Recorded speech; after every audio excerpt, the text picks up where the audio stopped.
sumringah. Berarti sudah siap ujian PLP 1 hari ini. Amin.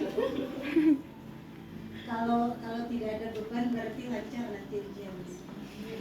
Baik, sebelum memulai ujian kita, saya minta tolong Tantri pimpin baca doa untuk kita semua.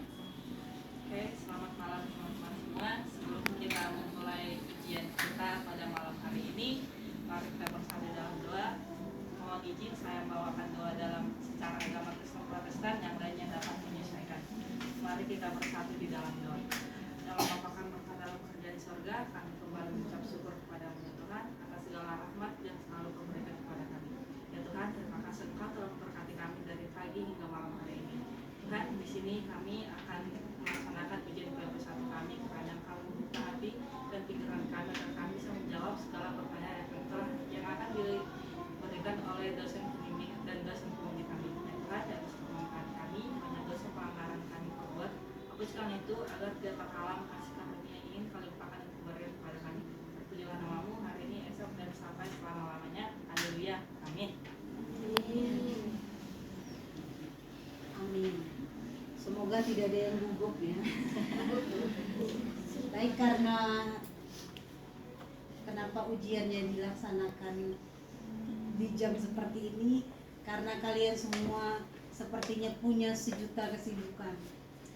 Kalau kita mau mulai pukul 13, ada yang latihan teater, ada yang tabrakan jadwal mata kuliah, dan berbagai alasan lainnya. Tapi itu tidak jadi soal, yang penting kita sepakat melaksanakan ujiannya sekarang begitu. Nah, ada beberapa hal nanti yang perlu saya konfirmasi terkait apa-apa sih yang kalian lakukan di sekolah selama ini. Misalnya yang di SMA 1, jangan lupa 7 hal yang kalian amati selama PLP 1 kemarin. Itu yang saya explore pada malam hari ini. Malam ya ujiannya. Kemudian yang dari SMP Negeri 8 juga sama ya. Yang tadi ada, oh ya, Negeri 9. Yang beberapa tadi ada yang tidak apa-apa karena memang waktu sholat tarawihnya baru selesai. Saya memaklumi, dan karena juga bulan Ramadan itu bulan yang penuh rahmat dan ampunan, jadi sayang kalau tidak melakukan ibadah-ibadah penting begitu. Nah, kembali lagi ke apa-apa sih yang saya konfirmasi nanti. Jangan lupa mengenai kultur sekolah ya, kemudian mengenai struktur organisasi dan tata kerja yang ada di sekolah tempat kalian melaksanakan PLP 1, kemudian visi dan misi sekolah, kemudian ada terkait juga kegiatan co-kurikuler dan ekstrakurikuler, kemudian juga terkait dengan peraturan dan tata tertib sekolah, kemudian terkait dengan kegiatan seremonial formalnya, dan yang paling penting adalah pembiasaan atau kebiasaan positif yang ada di sekolah tersebut. Nah, saya mulai dari yang laki-laki satu-satunya, tapi karena posisinya biar enak, terpaksa mulai dari yang paling dekat dengan saya dulu. Ini dari LP 1-nya dari SMA Negeri 1 ya. Nah, boleh ceritakan kemarin praktik positif yang dilakukan di sekolah itu seperti apa? Kebiasaan yang mulai dari pagi hari. Nah, yang pertama dulu saya penasaran, kalian yang di SMA 1 diminta datang ke sekolah pukul berapa? Pukul 7. Pukul 7. Kamu datang ke sananya pukul berapa? Jam 7.30. Agak telat kemarin. Tidak dimarahi oleh pihak sekolahnya? Tidak, Bu. Ya, ini berarti malah calon gurunya yang tidak menerapkan pembiasaan positif. Harusnya kalau misalnya muridnya datang pukul 7, gurunya berarti atau calon gurunya datang pukul berapa? Iya, paling tidak 6.45 lah. 15 menit sebelum mulai. Nah, saya penasaran untuk apa-apa sih yang dilakukan kalian. Boleh bergantian nanti menjawabnya yang dari SMA 1. Ya, pertama terkait dengan tadi kebiasaan positif yang dilakukan siswa di sekolah seperti apa misalnya? Kebiasaan positif mereka itu mereka datang tepat waktu. Biasa ada yang telat juga, bisa habis. Kalau ada yang telat tuh dicatat sama guru. Mereka kayak salam, sapa, senyum. Kalau gurunya ada yang telat tidak? Tidak ada. Oh, alhamdulillah, berarti guru di SMA 1 bagus sudah ya. Praktik-praktik pembiasaan yang positifnya bagus. Jadi kalian nanti kalau menjadi guru, tirulah guru-guru yang ada di SMA 1. Jangan calon gurunya telat. Nah, saya ke sebelah yang di sebelah ini dari SMA 1. Sampai 9. SMP 9. SMP 9. Kalau di SMP 9 itu kegiatan kokurikulernya apa saja?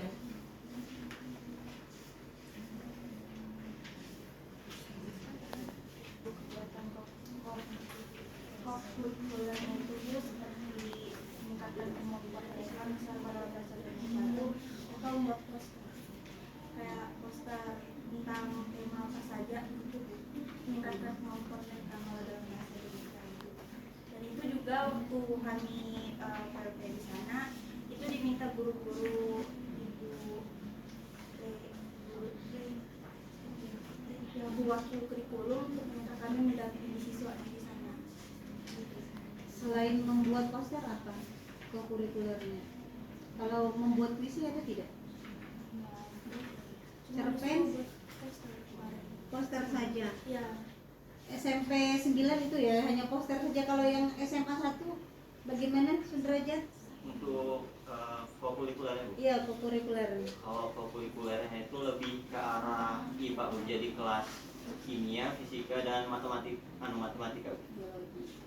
Seperti itu. Jadi sama biologi juga. Seperti apa misalnya kegiatannya? Untuk kegiatannya itu lebih di ruangan Bu, tapi ketika kami observasi belum jadwal kokurikuler ya. Jadi kami belum sempat melakukan observasi secara langsung. Jadi kami cuma melihat list kokurikulernya. Kalau bahasa Indonesia ada tidak? Sudrajat lihat list kokurikulernya. Bahasa Indonesia, seingat saya ada teater Bu, ada juga teater. Masuk ke kurikuler atau ekstrakurikulernya teaternya? Ekstra. Tapi memang teater kadang-kadang masuk dua-duanya ya. Ya. Kalau misalnya dia include ke dalam atau masuk ke dalam bagian kurikulum sekolah, bisa jadi dia masuk ke kurikulernya. Tapi kalau misalnya dia terpisah dengan misalnya latihan kepemimpinan, dulu saat saya menjadi guru honorer di SMA 1, rohani Islamnya Rois ya, aktif sekali. Itu masih berjalan tidak sekarang? Seingat saya tidak ada Bu. Tidak ada ya? Atau jangan-jangan Sudrajat yang belum, atau kalian yang PLP di SMA 1 yang belum mengeksplor lebih jauh? Dulu yang agama Kristennya juga bagus sekali. Jadi setiap Jumat itu kebaktian juga. Jumat, Sabtu ada kan? Saya pikir sih malah zaman sekarang makin maju kayaknya. Coba yang lain bisa menjawab, atau misalnya Sudrajat nih, terlepas dari pantauan Sudrajat, bisa jadi kan kalian yang lain. Mungkin untuk kegiatan keagamaan seperti itu lebih masuk ke seremonial formal aja. Jadi seperti acara maulid seperti itu. Tapi untuk ekstrakurikulernya juga ada yang kayak hapsi untuk keagamaan Islam kayak gitu Bu, hapsi. Dulu seperti itu. Ada ya, seingat saya dulu aktif sekali. Memang kayak hapsi itu selalu rutin juga.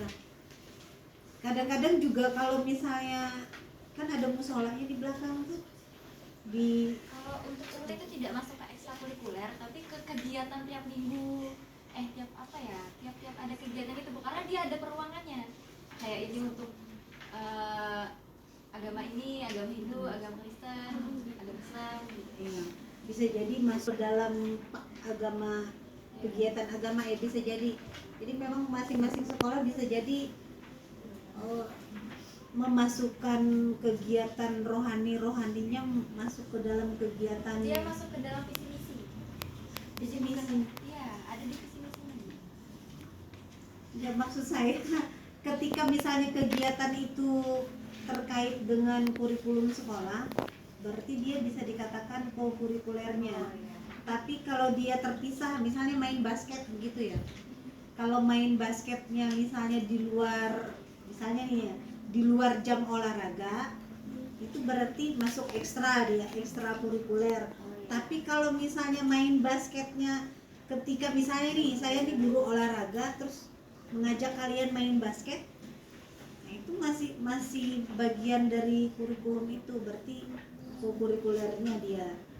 Nah itu ya, jadi barangkali kalian nanti lebih, kan setelah ini kan masih ada lagi kembali penarikannya kan bulan Mei. Nah, tidak apa-apa, nanti sambil dipantau lagi seperti apa supaya kalian lebih matang lagi. Nah kemudian kalau visi misi, siapa yang mau jawab visi misi sekolahnya?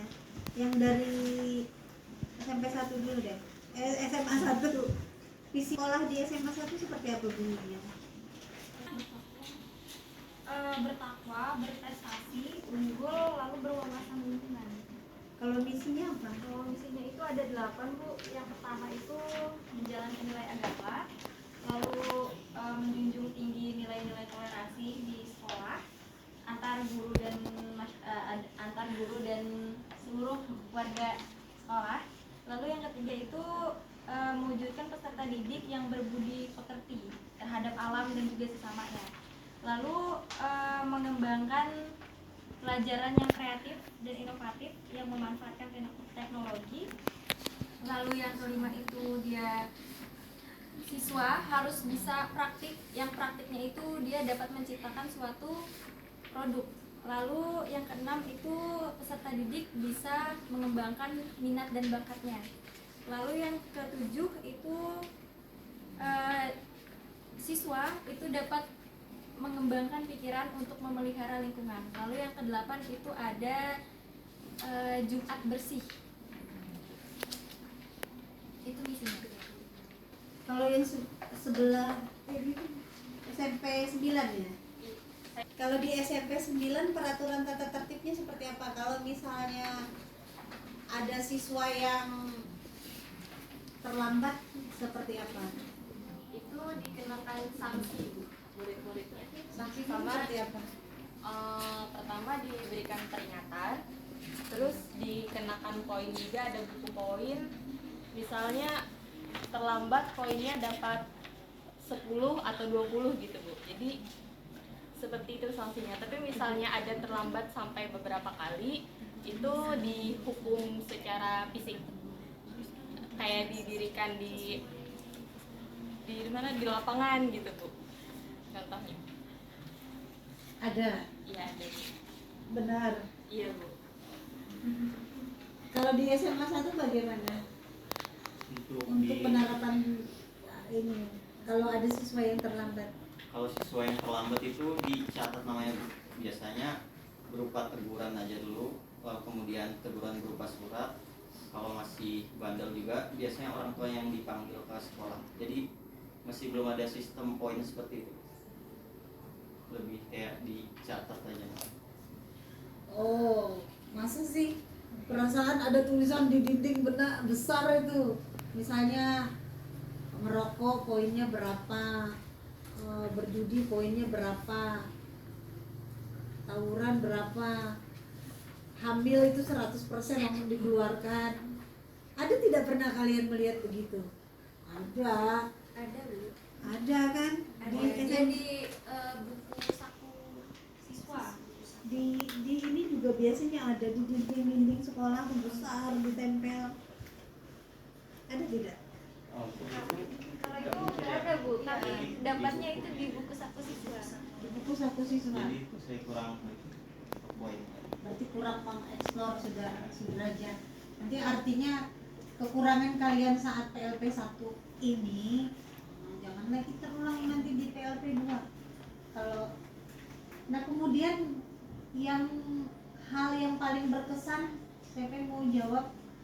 Selfie SMP 8 ya? 9. Yang paling berkesan di SMP 9, kultur sekolahnya terkait hal apa? SMP 9? Mungkin saya Bu, saya sebagai partnernya Selviana Iya. di SMP 9. Untuk kesannya yang bisa saya dan teman-teman dapatkan itu, kita tahu bahwa di SMP itu adalah umur yang beranjak dari remaja ke dewasa. Nah, di SMP 9 itu bisa dikatakan orang-orangnya tuh apa ya Bu? Bisa dikatakan bandel gitu nah Bu. Tapi terhadap kami untuk yang mahasiswa-mahasiswi PLP 1 itu tetap selalu sopan sapa terhadap kami. Nah, kami masuk ke kelas itu langsung datang. Pagi Kak. Jadi senyum sapa salamnya itu terhadap kami itu kuat Bu di SMP 9-nya. Mungkin itu kesan yang paling teringat dan terjelas karena kami masuk ke kelasnya Bu. Iya. Itu SMP 9-nya. Ada cerita sedihnya tidak? Cerita sedihnya kalau dari saya sendiri tidak ada Ibu. Paling sedihnya saat dari jarak dari UPR ini ke SMP 9-nya aja Bu yang lumayan jauh. Kami dari sini karena kemarin tuh lagi masa musim-musim hujan kan Bu. Jadi kami terobos ke sekolah itu dikatakan kita sampai di SMP ini pukul 6.30 gitu disampaikan ketua PLP terhadap kami. Jadi kami itu harus sudah sampai di sana sebelum pukul 6.30. Jadi hujan badai pun kami terobos. Mungkin itulah sedihnya yang masih teringat. Jadi basah kuyup datang ke sekolah gitu Bu. Kalau itu saya juga mengalami. Kan pakai jas hujan juga waktu itu. Iya, tapi basah semua Bu. Lebih basah lagi ya. Iya Bu. Ya sudahlah. Artinya paling tidak saya merasakan setengah dari penderitaan kalian. Aku izin menambahkan. Iya, boleh. SMP 9 itu sekolah penggerak nomor 1 di tingkat SMP-nya di Palangkaraya. Jadi sekolah penggerak nomor 1. Iya. Paling tidak, karena memang pasti kalian mendapatkan pengalaman yang berbeda karena sekolah penggerak kan agak langka juga. Yang satu-satunya atau memang prestasinya yang pertama? Mungkin prestasinya yang pertama di Palangkaraya tingkat SMP. Iya. Yang pasti ya itu sekolah penggerak lah mereka begitu. Karena kalau misalnya mengurutkannya barangkali itu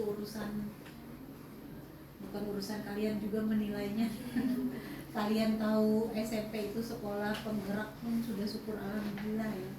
Karena nanti kalian bisa bercermin di situ, oh begini ya sekolah penggerak. Kalau misalnya siswa-siswanya tadi sangat ramah, senyum sapanya, ya manis-manis wajahnya ya kayak wajah kalian ini, ya bagus juga kayak wajah apa nih namanya?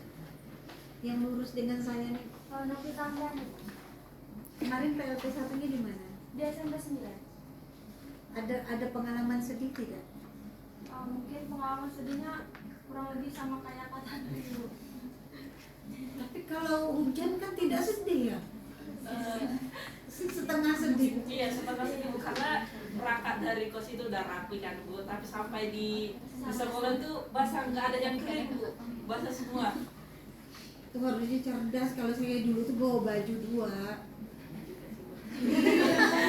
Harus bawa baju 2. Memang ya itu gunanya kenapa Tuhan tuh mengirim saya untuk kalian, karena saya tuh sering menderita juga. Jadi kalau urusan basah kuyup tuh sering dulu ya itu, sehingga saya waktu di awal-awal saya di SMA 1 dulu, karena pertama PPL dulu kan PPL 2 namanya, kemudian jadi guru honorer di situ. Nah namanya juga baru jadi guru honorer, masih naik sepeda gitu. Bayangkan kalau basahnya hujan naik sepeda kan memang basah kuyup semuanya. Jadi bawa ganti lah ketika ini ya. Untuk lain kali kan siapa tahu nanti saat PLP 2 kejadian lagi kan belum tentu kalian bisa beli mobil kan saat PLP 2. Tapi bisa jadi ada, karena ada juga kawan saya dulu maksudnya berjuangnya sama-sama dengan saya masuk kuliah, tapi dia lebih cepat bisa beli sepeda motor, beli truk. Hebat sekali kamu, bilang pengusaha. Sekarang dia merangkap jadi guru agama sekaligus pengusaha. Itu juga penting juga, kewirausahaan ya. Kalau kewirausahaan di sekolah tersebut apa? Yang dari SMA 1 dulu ada tidak usaha-usaha yang dijalankan oleh siswa di sana? Ada Bu. SMP SMA M1. Oh, SMA 1.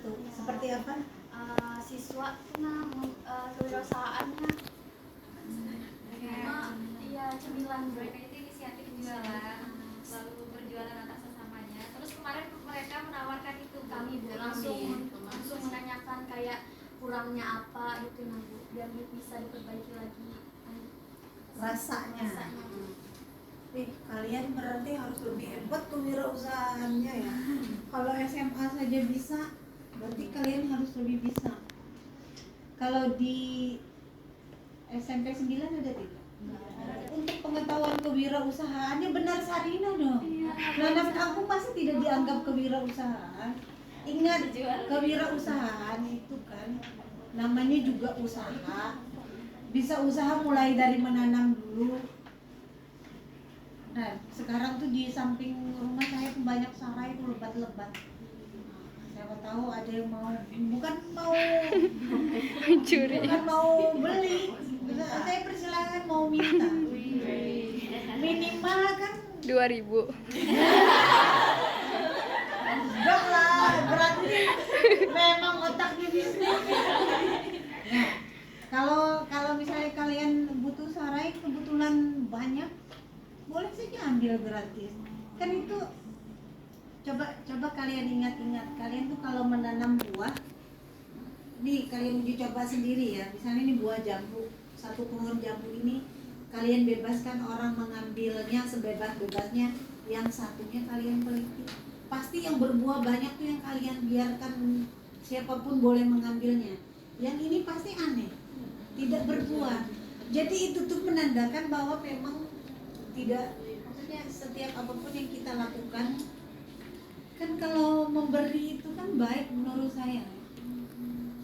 Itu tadi bukan mau jualan saya menawarkan cara itu. Silakan ketika siapa tahu ya. Kebetulan saya sibuk tidak ada di, maksudnya ketika kalian sulit menjumpai saya, biasanya kan seperti pagi sekali antara pukul 5 sampai pukul 6. Nah, bawalah pisau kan, nyongkel dulu, Bu, boleh minta? Boleh, karena dia nanti akan lebat tumbuhnya. Itu kalau berdasarkan yang saya amati, jadi bebas saja. Sama kayak buah mengkudu tuh kan bebas, saya kayak mau ngambilin jadi buahnya banyak. Nah, nanti kalau kalian tidak percaya terapkan saja, kalian nanam buah apa gitu ya. Ya terus biarkan saja orang mengambilnya. Itu yang saya percaya ya, karena dulu saya lihat tuh pohon-pohon punya nenek saya tuh sampai mau patah buahnya tuh saking lebatnya karena bebas yang ngambilnya. Terus dulu kan di sini mahal ya buah sirsak. Dulu waktu kami tinggal di kabupaten tuh buah sirsak kan bebas mau ngambil orang-orang, maksudnya bebas minta. Itu buahnya sampai berjatuhan. Tapi ada juga yang memang niatnya mau dijual ya tidak apa-apa. Bagi yang misalnya dia tidak cukup uangnya untuk kehidupan sehari-harinya tidak apa-apa. Tapi kan kalian nanti kan akan menjadi orang-orang yang menurut saya tidak akan kekurangan duit lah. Kecuali yang hedonismenya luar biasa. Makanya jangan terlalu kebanyakan gaya. Banyak tekanan hidup kalau banyak gaya. Sulit nanti. Belum lagi ada tidak yang, tapi kayaknya tidak ada sih yang kebanyakan gaya kalian. Santri, Bu. Kebetulan manis-manis semua ya. Oh ada terus langsung ada yang punya kalung langsung. Dia enak dia langsung punya. Iya tadi, jadi tadi cerita tadi ya. Nah kebetulan pas di tempat wudhu tuh ada cincin kan, cincin orang memang. Terus yang nemu tuh kan saya sampaikan ke kawan saya yang di sebelah, ada cincin, saya mau sholat dulu, tolong kasih tahu ke satpam. Siapa tahu, maksudnya siapa tahu ada yang kehilangan kan. Kalau satpam yang bukan satpam sih, yang bersih yang jaga di situ, biasanya kan jujur orangnya. Nah, terus langsung tiba-tiba ada orang yang ngaku, itu cincin. Saya juga sebenarnya mikir, tapi karena mau sholat saya tuh mau gini, kan itu cincin perempuan dalam hati saya, kok yang ngaku laki-laki. Ya akhirnya entahlah, yang penting maksudnya cincin itu saya serahkan ke kawan saya yang tapi lucu juga lah. Ya intinya kalau bukan milik kalian jangan juga lah ngaku-ngaku. Pernah juga saya uji dulu tukang beca. Tapi itu rahasia lah, uji Allah itu karena tidak masuk di pertanyaan yang sekarang. Kita lanjutkan yang terkait dengan PLP 1. Nah, kegiatan seremonial yang rutin apa kalau di SMP 9? Siapa yang mau jawab, yang belum jawab? Yang di depan sini, nah kayaknya pendiam. Rona kok jadi pendiam malam ini? Atau dia hanya lihai buat naskah saja? dalam segala hal. Nah, untuk kegiatan seremonial formalnya itu ada upacara bendera Bu yang dilaksanakan pada setiap hari Senin. Mungkin hanya itu. Seremonial hanya itu, enggak, apalagi Ibadah rutin juga Bu. Ah. Tiap hari Jumat, pagi Jumat jam 6.30. Bagus lah, lumayan pagi. Artinya kalau mulai pukul 6.30 berarti para siswa itu kan hadirnya sebelum itu. Saya mau tanya Rona nih, bolak-balik lagi menghafal nasi. Kenapa? Aku terpikirkan masalah apa, terpikir gara-gara naskah belum hafal. Kan sekarang bukan ujian latihan pemeranan, sedang ujian PLP 1. Karena kan apa Ron, seremonial yang ada di sana SMP 9 atau SMA 1? SMA Bu. SMA 1. Ya. Atau ini saja deh yang paling mudah. Ya itu aja boleh lagi buka ini. Ya tidak mau saya bertanya yang itu, yang lain lagi. Yang lain. Nah, ini saya cerita sedikit pengalaman saya zaman dulu ya. Jadi kawan saya itu PPL di situ, terus pacaran dengan siswa. Nah, apa pendapat Rona kalau terjadi seperti itu? Kalau ada misalnya, kalau ada kawan Rona yang tiba-tiba pacaran dengan siswa, atau Rona sendiri yang dipacari oleh siswa, bagaimana pendapatnya? Kalau menurut saya Bu, seharusnya tidak boleh. Menyala abang. Nah, kan yang pertama kan perbedaan loh. Kita kan di situ kan sebagai seorang mahasiswa dan calon guru, kita kan harus memberikan contoh yang baik yang pastinya akan ditiru oleh siswa di situ. Jadi jika kita berpacaran dengan mereka, berpacaran itu kan bisa dikatakan hal yang negatif. Nah, jadi kan kalau kita berpacaran dengan mereka, berarti kan kita kan menunjukkan dan bahwa kita tuh ingin ditiru oleh siswa tersebut, bahwa pacaran itu bisa menjadi hal yang positif kalau kita berpacaran dengan mereka. Tapi kan sebenarnya kan tidak boleh. Ada di peraturan buku sakunya.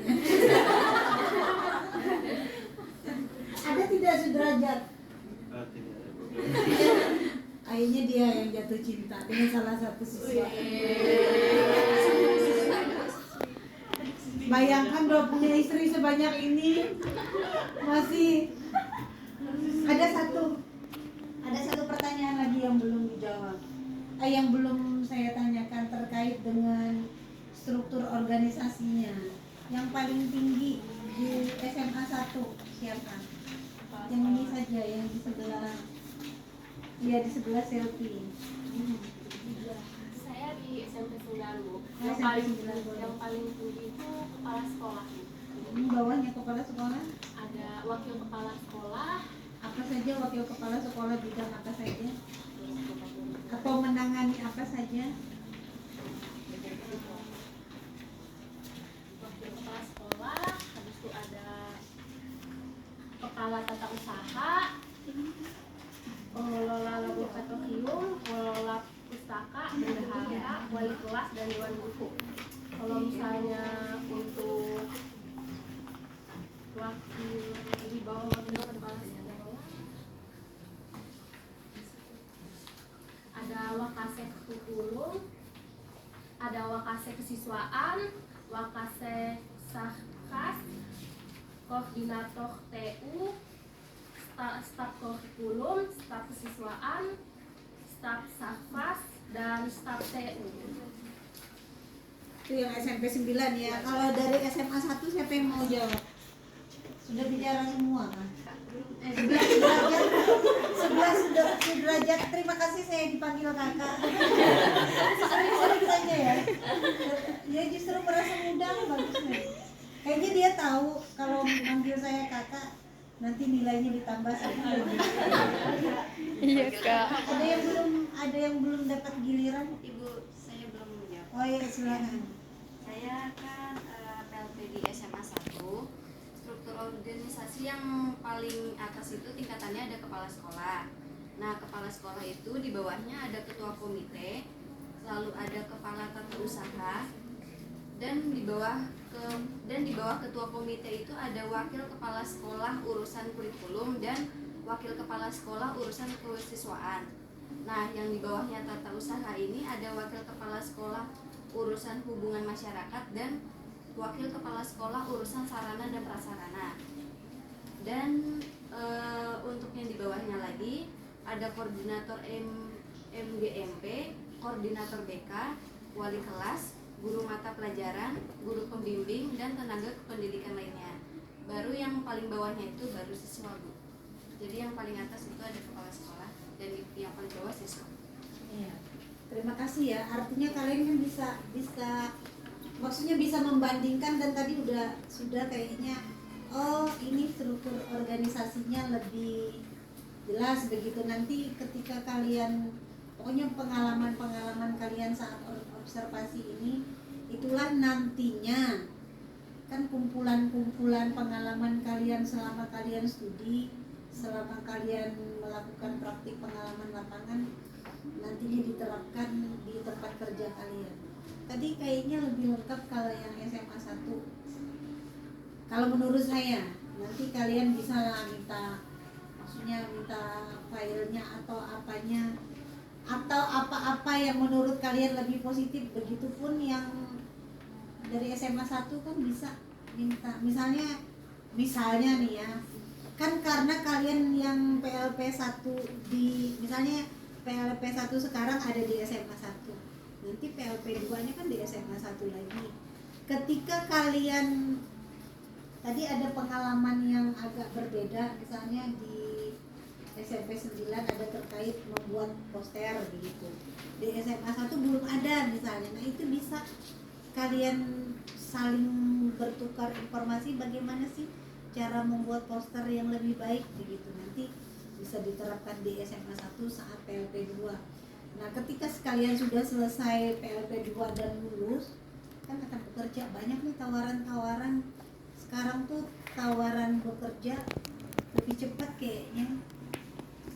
Kemarin juga maksudnya tawaran untuk GTT itu gajinya 2 juta setahu saya.